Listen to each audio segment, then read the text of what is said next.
다니엘의 인생에는 극적인 드라마틱한 요소들이 넘쳐납니다. 주로 신앙과 관련된 기적들입니다.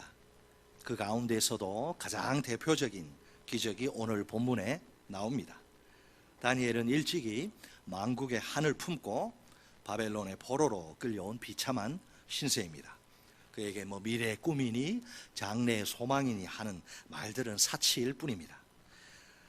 놀랍게도 예상과는 달리 그의 인생이 얼마나 잘 풀리는지 모릅니다. 사자성어로 표현하면 승승장구요 벼락출세입니다. 그러던 어느 날 그에게 인생 최대의 위기가 닥칩니다. 그럼에도 불구하고 그는 이 위기를 거뜬히 극복합니다. 다니엘은 우리에게 온전한 신앙의 두 가지 중요한 특징을 보여줍니다. 오늘은 온전한 신앙이 무엇인가 다니엘을 통해서 배우도록 하겠습니다. 두 파트로 나눠서 살펴봅니다. 따라서 하십니다. 첫째, 신앙과 삶의 일치. 온전한 신앙이 뭐냐? 신앙과 삶이 일치하는 것. 다니엘서 6장에 오면 역사의 무대가 바벨론에서 메대로 바뀝니다.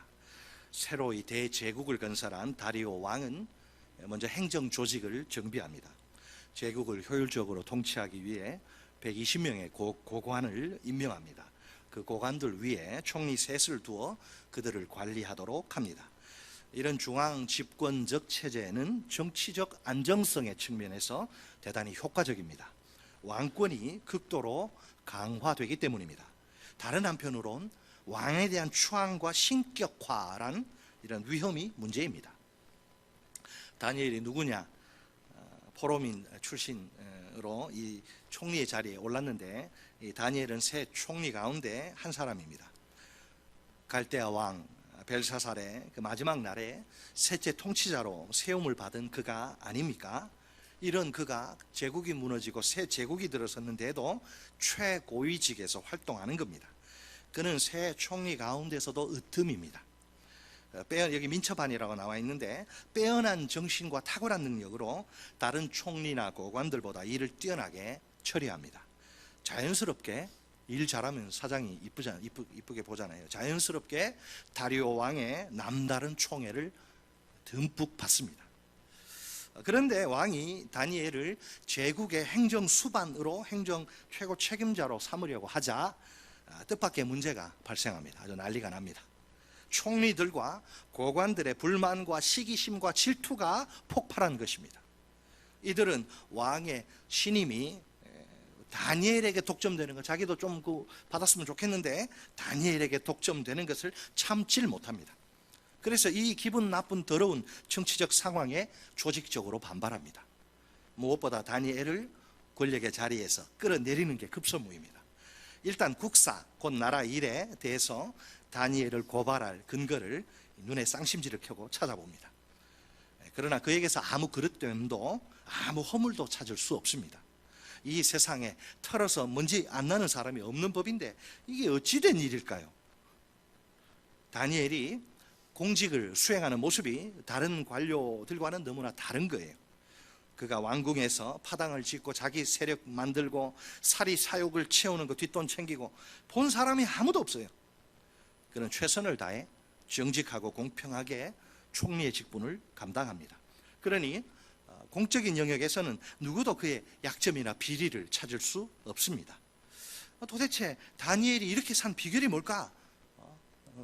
궁금하지 않을 수 없습니다. 겉으로는 다른 공직자들과 별로 다를 것이 없어 보이는데 말입니다. 하지만 다니엘과 다른 모든 공직자들 사이에는 결정적인 차이가 있습니다. 한 가지 차이. 그 차이가 뭘까요? 하나님께 대한 온전한 신앙이 있느냐 없느냐예요. 뭐가 있느냐 없느냐? 온전한 신앙이 있느냐 없느냐. 다니엘은 제국의 최고위 관리이기 전에 하나님의 아름다운 사람, 종입니다. 그가 소유한 신앙과 그가 살아가는 삶이 일치합니다. 하나님께 충성된 그는 맡겨진 일에도 충성됩니다. 제국의 최고위급 공직자로서 자기 업무에 태만하거나 게으르지 않습니다. 농땡이 치지 않아요. 아주 성실하게 사람이 보지 않건 최선을 다해 열심히 일을 감당합니다. 근무 태도가 100점 만점일 뿐더러 모든 일을 아주 깔끔하게, 더 이상 손댈 필요 없이 깔끔하게 처리합니다. 주변 사람들이 그걸 보면서 야, 역시 프로는 전문가는 다르구나, 이 감탄이 나올 정도입니다. 그리고 그는 권력에 사유하니 부정부패니 하는 더러운 짓들과는 거리가 멉니다. 윗물이 맑아야 아랫물이 맑다 속담, 그에게는 통하지 않습니다. 그는 탁한 윗물이 아니라 맑은 윗물이기 때문입니다. 자, 한 가지 질문을 제가 드리겠습니다. 오늘날 우리도 다니엘처럼 하나님의 아름다운 사람이 맞습니까?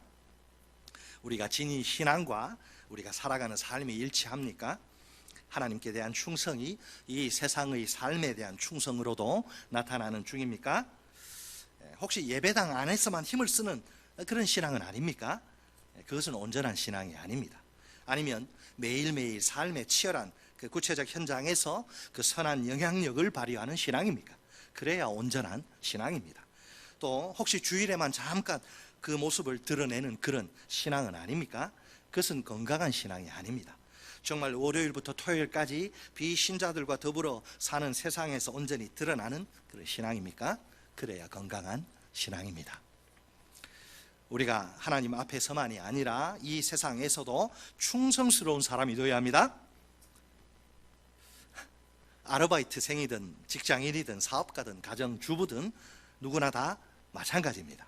적어도 자기 분야에서만큼은 똑소리 나게 일을 잘 처리해야 합니다. 그렇게 되도록 부지런히 일신 후 일신 부지런히 노력하고 또 노력해서 실력을 쌓아야 합니다. 또한 우리가 윤리 도덕적으로 깨끗하게 살아야 합니다. 어떤 경우에라도 사리 사욕에 눈이 멀거나 부정부패 빠져서는 안 됩니다. 세상 사람들로부터 먹은 사람은 기억 못해도 준 사람은 다 기록해놔요. 나중에 다 밝혀집니다. 중간에 옷 벗은 사람 한둘이 아니에요. 뭐 뒷돈 먹다가 세상 사람들로부터 손가락질 당하는 그런 일만큼은 피해야 합니다. 이 세상에서 삶과 일치하는 온전한 신앙이라야 우리에게 파워가 힘이 있습니다. 그래야 우리가 이 세상에서 비신자들에게 선한 영향력을 발휘하고 큰 소리 칠 수 있습니다. 예수님이 기대하시는 소금과 빛의 삶을 실제로 살아낼 수 있습니다. 비신자들이 인정하고 칭찬하는 멋진 인생이 될 수 있습니다. 다니엘처럼 하나님이 허락하시면 높은 자리에 올라갈 수도 있습니다. 고위직에 올라갈 수도 있습니다. 자, 이런 여러 가지 이유 때문에 우리에게 뭐가 중요하느냐? 삶 공부가 중요한 겁니다.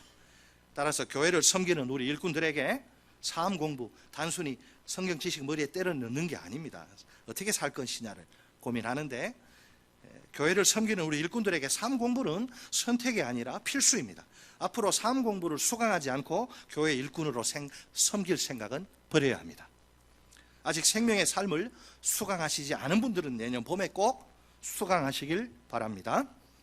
이왕 신앙생활, 이 땅에 태어나서 이왕 신앙생활 딱 한 번밖에 못 하는데 우리가 이렇게 제대로 해야 하지 않을까요? 답이 없네. 자, 따라서 합니다. 둘째, 기도와 감사의 생활화, 체질화. 총리들과 고관들은 다니엘이 공직을 훌륭히 감당하는 걸 인정합니다. 그렇다고 다니엘 제거 음모를 포기할 수는 없는 노릇입니다. 그래서 공격의 방향만 살짝 바꿔요. 팍팍 이래 비틉니다.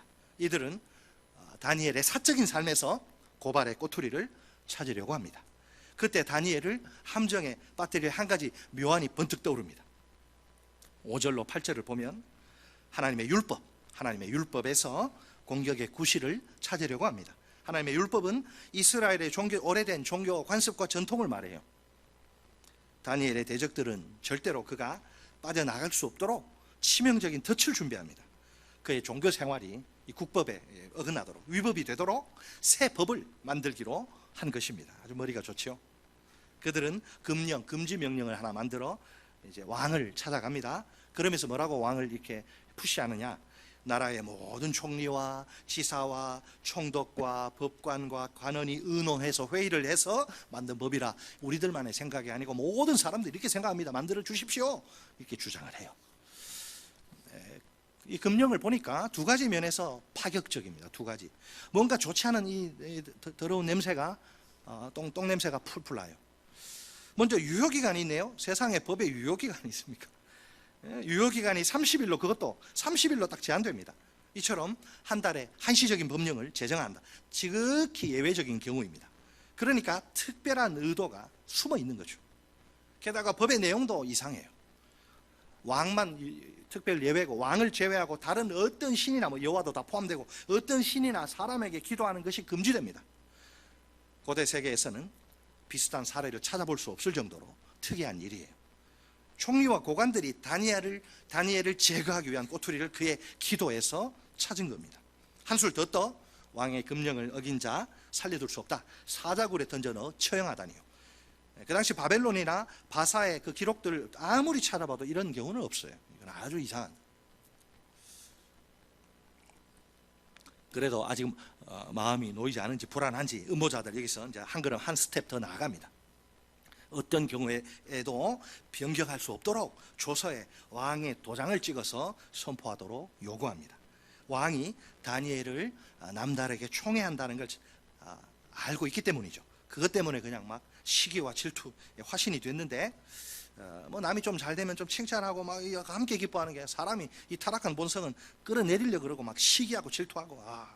죄송합니다. 남자들보다 여자들이 좀 심하더라고요. 용서하고 들으십시오.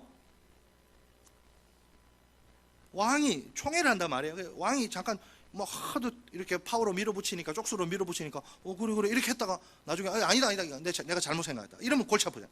왕의 마음이 바뀌면 그들의 그 시도가 물거품이 될지도 몰라요. 자, 그런 경우를 대비해서 이제 왕도 법을 지키지 않을 수 없게끔 딱 올가매는 거예요. 완전히 다니엘이 이제 그러니까 결코 빠져나갈 수 없도록 비장의 잠금 장치를 설치하려는 속셈입니다.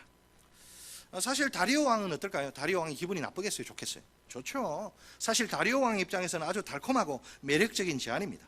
신에게 무엇을 구한다, 이거는 뭐 어느 나라에서나 당연한 일인데, 그러나 왕 한 사람에게 구하는 경우가 아니라면 신에게 구하는 것까지 금지하다니요. 이 금령은 왕을 그냥 신의 레벨에 올리는 거예요. 왕과 신을 동일시 동급으로 이렇게 취급하는 거예요. 그만큼 신성화된 강력한 왕권을 증거하는 셈이죠. 왕에게는 상당히 기분 좋은 일, 쾌재를 부를 일이죠. 금령 제정을 마다할 하등의 이유가 아무런 이유가 없는 거예요. 야, 이것들이 알아서 그냥 기네, 이렇게 생각할 거 아닙니까? 물론 다리오 왕이 다니엘의 이 대적자들의 음모를 알 리는 없습니다. 꿈에도 생각하지 못한 게 틀림없습니다. 그냥 다니엘만 생각하면 자다가도 너무 기분이 좋은데 그렇게 살아가는데 다니엘을. 자, 그러니까 다리오 왕은 이 제안을 듣고 얼씨구나 하면서 신하들의 제안을 수용합니다. 기쁘고 어제 즐거운 마음으로 뒤에 어떻게 될지는 모르죠. 꿈에도 모르고 기쁘고 즐거운 마음으로 야 빨리 갖고 와, 딱 자기 조서에 도장을 찍어서 금령을 내립니다. 다리오 왕과는 달리 다니엘은 그들의 시커먼 그 더러운 속마음을 잘 압니다. 그렇지만 사자굴의 위협에도 불구하고 다니엘은 조금도 흔들리지 않습니다. 매일 해오던 대로 경건 생활을 계속해 나가면 이게 몸에 붙어서 체질화가 돼가지고 하루라도 안 하면 이게 몸에 이상해요. 그동안 다니엘 어떻게 기도했어요? 지붕 위에 그 있는 방을 이제 개인 기도 처소로 이렇게 사용해 오는데, 비교적 이렇게 시야가 탁 트여서 뷰가 전망이 좋기 때문입니다. 오늘도 그는 거기서 늘 하던 대로 금령이 있거나 말거나 그냥 늘 하던 대로 하나님께 기도와 감사를 올려 드립니다. 자, 그런데 본문은 다니엘의 행동을 비교적 굳이 이렇게까지 할 필요가 있을까 이런 의심이 들 정도로 비교적 상세히 묘사하는데 총 7가지 행동이 나옵니다. 자, 첫째, 윗방에 올라가 두 번째, 몸을 예루살렘을 향해서 세 번째, 창문을 열고 네 번째, 하루 3번씩 다섯 번째, 무릎을 꿇고 여섯 번째, 기도하고 일곱 번째, 그의 하나님께 감사했다. 뭐 이렇게 길게 간단하게 할 수 있는데 다 의도가 있는 거죠. 성경은 7가지 행동 중에서 맨 마지막이 뭐라? 감사입니다. 감사. 당연히 감사해도 기도처럼 전에 하던 대로란 전제가 따릅니다. 즉 다니엘은 항상 감사를 드립니다. 여기서 사용된 동사는 히브리어는 능동분사형, 이전에도 감사했고 지금도 감사하고 있으며 앞으로도 쭉 감사할 것이라는 의미입니다. 히브리어 성경엔 이 기도하다와 감사하다 이 단어 앞에 그리고란 엔드, 그리고란 접속사가 있는데 정확히 번역하면 그리고 기도했고 그리고 감사했다. 자, 그리고란 이 접속사 기도와 감사의 동시성을 강조합니다. 기도가 감사고 감사가 기도란 말이에요. 다니엘이 항상 기도했을 뿐 아니라 기도할 때 막 신세 한탄하고 그런 게 아니고, 다니엘이 항상 기도했을 뿐만 아니라 기도할 때마다 뭐가 그렇게 감사한 게 많은지 하나님께 늘 감사했다는 뜻입니다. 솔직히 말해서 죽음이 지금 코앞에 왔어요. 안 믿는 사람 볼 때는 염라대왕이 보낸 그 시커먼 갓 쓰고 막 얼굴 허옇고 시커먼 옷 입은 사람이 막 너 잡으러 왔다. 그런 솔직히 말해 죽음이 지금 코앞에 있는데 지금 무슨 이게 기도하고 감사할 상황입니까? 다니엘이 처한 상황 자체만 딱 놓고 보면 기도하고 기도하는 거, 감사하는 게 어렵습니다. 어쨌든 자, 그러면 기도와 감사의 비결이 뭐냐? 10절에 이 단어, 중요한 단어가 하나 있습니다. 맨 마지막에 10절, 우리 10절 같이 한번 읽어볼게요. 이 요절입니다. 10절 시작. 다니엘이 이 조서에 왕의 도장이 찍힌 것을 알고도 자기 집에 돌아가서는 윗방에 올라가 예루살렘으로 향한 창문을 열고 전에 하던 대로 하루 3번씩 무릎을 꿇고 기도하며 그의 하나님께 감사하였더라. 아멘. 자, 여러분, 제가 질문, 기도와 감사의 비결이 뭘까요? 그의 하나님께. 여러분, 기도는 누구에게 하는 거예요? 사람에게 하는 거 아니에요? 하나님께. 감사는 물론 사람에게도 하지만 1차적인 우리 감사의 대상은 하나님. 그의 하나님께. 다니엘이 그의 하나님이 도대체 누구길래 이렇게 목숨 걸고 한 사람으로 기도하게 하고 감사하게 한 이 하나님이 누구길래? 상식적으로 생각할 때 목숨보다 더 소중하겠네, 죽어도 뭔가 책임지겠네, 이런 느낌이 오죠. 예수 안 믿는 사람이라 해도. 만약에 다니엘이 이제까지 살면서 경험한 하나님은 어떤 분이십니까? 하나님은 온 우주를 통치하시는 만왕의 왕이십니다. 바벨론 메대 왕, 그 아무것도 아니에요. 그것들은 만왕의 왕이시라. 그분은 지금도 살아계셔서 온 세상과 민족과 나라를, 개인을 다스리십니다. 오늘 다니엘이 포로로 끌려온 험지 이곳 이방 나라에서도 일하십니다. 특히 하나님의 율법에 충실한 자를, 믿음 지키는 자를 환난에서 지켜주시고 보호하십니다.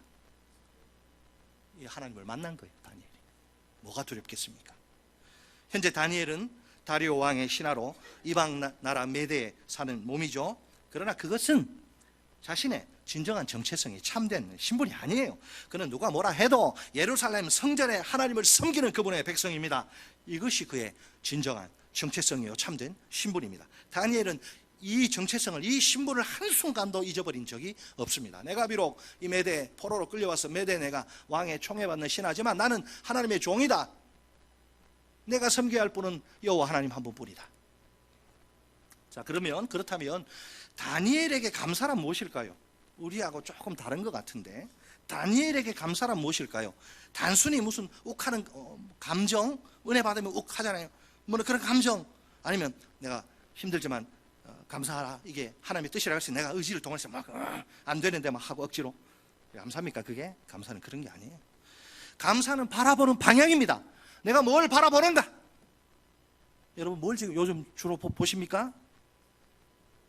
곧 지금도 살아계셔서 온 세상과 나라와 민족을 통치하시는 하나님을 향하는 거, 그게 감사예요.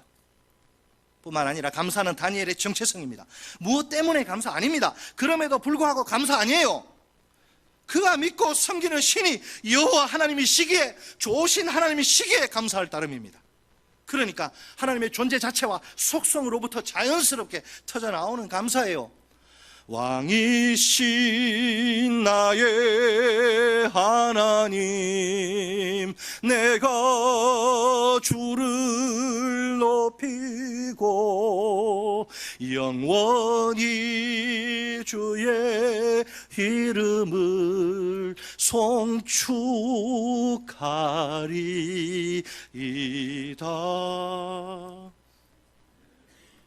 여러분, 어떤 하나님을 만나셨습니까?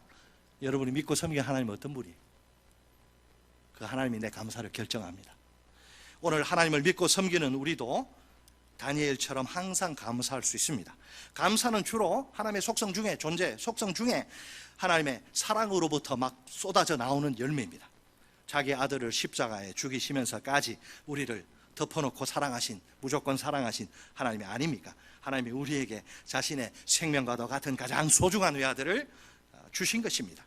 다시 말해서 하나님이 우리를 위해, 우리 별로 매력적이지 않아요, 우리 별로 뭐 가치 있지 않아요, 다시 말해 하나님이 우리를 위해서, 우리를 위해서 자기의 전부를 아낌없이 내어주신 것입니다.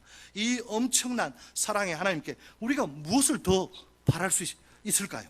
오히려 그 사랑에 감격해서 그 사랑을 진정으로 내 영혼이 깨닫고 그분 앞에 설 때마다 감사합니다, 연발하면서 이렇게 외칠 수밖에 없습니다. 하나님을 진정으로 만나보세요. 자연스럽게 그분 앞에서 감사가 터져 나옵니다. 자, 다니엘의 기도 습관을 잘 알고 있던 대적들이 아닙니까? 그들에겐 왕의 도장이 찍혀서 선포된 금령을 다니엘이 어긴 증거가 필요해요. 물증이 필요해요. 심증 가지고는 안 돼요. 재판에서 증거가 있어야 되죠. 그래서 이제 증거를 확보하기 위해 다니엘의 집으로 그냥 우르르 개떼처럼 몰려갑니다. 그들에게 한 가지 확신이 있어요. 다니엘도 확신이 있고 이 사람들도 확신이 있어요. 다니엘이 틀림없이 이 금령을 어길 것이란 확신 말입니다. 적어도 그들이 볼 때 이는 완전 골수, 하나님에 물든 사람은 완전 골수 예수쟁이라고 보는 거죠. 다니엘이 어떻게 기도하고 감사하는 그걸 중단할 수 있겠냐? 아니에요. 이 금령이, 왕이 아무리 명령해도 틀림없이 어길 거야 확신이 있습니다. 다니엘은 하나님께 기도하고 감사하는 거 절대로 포기할 사람이 아니거든요. 사람 정확히 봤네요. 역시 다니엘은 그들의 예상대로 숨지 않고 당당하게 예전처럼 기도하고 감사합니다. 따라서 그들은 다니엘이 하나님 앞에 기도하며 간구하는 것을 쉽게 발견합니다. 결국 현장을 덮쳐서, 이 현행범이죠, 현장을 덮쳐서 금령 위반의 증거를 수집하고야 맙니다. 그들이 짠 시나리오대로 착착 상황이 잘 돌아가네요. 결국 꼼짝없이 사자굴에 던져져야 할 위기가 다니엘에게 찾아옵니다. 자, 우리가 다니엘 앞에 놓인 선택의 상황을 한번 깊이 생각해 봅시다. 이 선택이 어떨까? 양자택일입니다. 뭐 아니면 도예요. 죽느냐 사느냐입니다. 정체성의 충돌입니다. 정체성의 충돌이야말로 그게 가장 심각한 문제입니다. 원래 다니엘은 이중 신분의 소유자. 우리가 미국으로 이민가 A 나오면 그죠? 막 이름 두 개고 뭐 국적이 두 개잖아요. 거기는 이제 속지주의니까 우리는 속인주의죠. 다니엘은 이중 신분의 소유자예요. 한편으로 그는 제국의 백성이요 왕의 신하입니다. 그래서 최고의 관료로서 그게 부끄럽지 않게 자기 직무에 최선을 다합니다. 그에게 아주 소중한 삶입니다. 다른 한편으로 그는 하나님 나라의 백성이요 하나님의 종입니다. 따라서 이 신분에 합당한 삶을 또 삽니다. 매일매일 하나님 앞에서 기도와 감사로 경건의 시간을 가지는 겁니다. 역시 그에게 절대로 포기할 수 없는 소중한 삶입니다. 지금까지는 별다른 문제 없이 이중 신분의 소유자로 잘 살아옵니다. 그런데 금령이 만들어진 이후에는 이야기가 완전히 달라집니다. 왕의 신하로 그래도 살고 싶으면 왕이 제정한 금령을 반드시 지켜야 합니다. 하나님의 종으로서의 경건의 삶 이제 때려쳐야 돼요. 중단해야 됩니다. 반대로 그래도 내가 하나님의 종인데 하나님의 종으로 살아야지. 그러면 이 기도와 감사의 경건 생활을 이제 목숨 걸고 계속 실천해야 합니다. 왕의 금령은 어겨야 합니다. 그러므로 왕의 신하로서의 삶은 내려놓아야 하는 거죠. 두 정체성이 서로 격하게 절대 양보하지 않습니다. 두 정체성이 서로 격하게 정면 충돌하는 상황이죠. 반드시 하나만 선택하고 다른 하나는 포기해야 합니다. 둘 다 좋거든요. 하나는 포기해야 돼. 왕의 신하로 살 것인가 아니면 하나님의 종으로 살 것인가. 각각의 선택이 왜 힘듭니까? 치러야 할 대가가 거기 다 있기 때문에. 경건 생활을 중단할 것인가 혹은 사자굴에 떨어져 사자밥으로 몸 다 뜯겨서 죽을 것인가. 기도와 감사의 경건 생활을 30일 동안 멈추는 게 뭐 그리 대소란 말입니까? 좀 쉬면 안 돼요? 하나님이 다니엘의 이 난처한 상황을 누구보다도 다 잘 아시는데 말이에요. 하나님이 뭐 좁쌀 영감이 아니잖아요. 얼마나 마음이 넓은데. 오죽하면 죄인들 전부 다 오라 그러잖아요. 다 아는데. 이런 때일수록 소나기는 좀 피해가는 게 지혜가 아닙니까? 30일만 참으면 되는데 30일만 지나면 다시 예전처럼 경건생활 할 수 있으니까 괜찮지 않을까요? 솔직히 사자굴에 던져져서 여러분 상상이 됩니까 이게? 몸 다 찢기고 막 팔다리 다 떨어져 나가고 그렇게 목숨 잃는 거 아이고 이런 꿈도 꾸면 안 돼요. 얼마나 끔찍한 일입니까? 딱 하나밖에 없는 소중한 목숨이 아닙니까? 무슨 수를 써서라도 지키는 것이 그게 맞죠. 그게 인지상정이죠. 하지만 다니엘의 선택은 어때요? 일반적인 이런 예상을 상식을 완전히 뒤엎어버립니다. 그는 하나님의 종으로 사는 삶을 딱 선택합니다. 그 대가로 기꺼이 사자굴에서 사자밥이 될 각오를 합니다. 차라리 목숨을 잃을지언정 하나님의 종으로 사는 삶은 절대로 포기할 수 없습니다. 적당한 타협은, 양보는 도저히 신앙 양심이 허락하지 않는 겁니다. 다니엘은 왕의 지엄한 금령 앞에 무릎을 꿇지 않습니다. 다만 하나님께 기도함으로, 감사함으로, 신앙으로 음모에 저항할 뿐입니다. 온몸으로 음모에 저항할 뿐입니다. 30일 동안만 기도를 쉬면 될 텐데, 근데 그렇게 하지 않습니다. 몰래 숨어서 좀 조용한 통성으로 하지 말고 좀, 하나님 아버지, 북한 동포들이 입을 뒤집어 쓰고 녹음하는 거 들어보셨어요? 기도하는 거. 나만 좀 타락을 좀 나만 인민들 불쌍히 여겨달라고. 원래 숨어서 기도하면 될 텐데 그렇게 하지도 않습니다. 그 머릿속에 권력자들에게 구차하게 목숨을 구걸할 그런 생각은 추호도 없습니다. 그 대신 자기 목숨을 주장하시는 누구 때문에 자기가 지금 살고 있는데, 여러분 죽음이라는 건 별거 아니에요. 코에서 호흡이 빠져나가면 죽는 거예요. 우리가 이제 여러분 그 굿나잇 인사하시는지 모르겠습니다. 이제 밤에 잠들 때 잘 자, 눈 딱 감잖아요. 호흡 빠져나가면 아침에 못 일어나요. 그냥 끝나는 거예요. 이 생명은. 그 목숨을 하나님이 붙들고 계시는데 자기 목숨을 주장하시는 메대왕 다리오가 어떻게 못해요? 하나님 허락하지 않으면. 자기 목숨을 주장하시는 하나님께 모든 걸 맡기는 거예요. 그에게 메대 다리오 왕, 세상에서나 잘 나가지 자기와 똑같은 인간일 뿐 신이 아닙니다. 더구나 감히 자기 빼놓고 하나님께도 기도하지 말라고? 이게 미쳤나? 감히 하나님을 대신할 신이 될 수 없습니다. 그는 기도의 대상에서 누구 마음대로 하나님을 제외합니까? 무슨 권리로?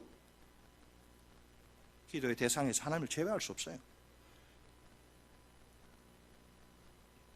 다니엘은 어때요? 다니엘 역시 하나님을 기도의 대상이신 하나님께 나아가지 않고 잠시 30일 동안의 방학 이렇게 할 수 없어요. 그것은 왜? 자신의 존재 자체를 부정하는 불신앙이기 때문입니다. 여러분 다니엘에게 기도는 뭘까요? 다니엘에게 기도, 단지 습관에 따른 의무감에 의해서 어쩔 수 없이 하는 종교 행위가 아닙니다. 하나님을 인정하는 특별한 행위입니다. 하나님 이외에 참 신이 없다는 믿음의 표현입니다. 그러니 굳이 이 믿음을 숨길 필요가 없어요. 공개적으로 당당히 하나님께 기도하는 것이 옳습니다. 사실은 하나님의 살아계심을 확실히 증명할 수 있는 절호의 기회입니다. 자, 두 가지를 한번 또 비교합니다. 이 세상에서 제국의 왕을 섬기는 그 신하로 사는 것이 얼마나 좋을까요? 그는 소수 지배 계급에 속한 특권층입니다. 이 조그마한 대한민국 이 정도 아니에요. 대제국의 특권층이에요. 그 특권이 그에게 제공하는 유익은 실로 엄청납니다. 세상 사람들이 부러워할 그런 부와 명예와 권력 그에게 있어요. 이 세상에서 호의호식하며 떵떵거리고 엣지 있게 폼나게 사는 거예요. 게다가 대형 사고만 치지 않으면 대물림할 수 있어요. 자손들까지 혜택을, 우리 친일 파트들처럼 그 혜택을 누릴 수 있으니 참 좋습니다.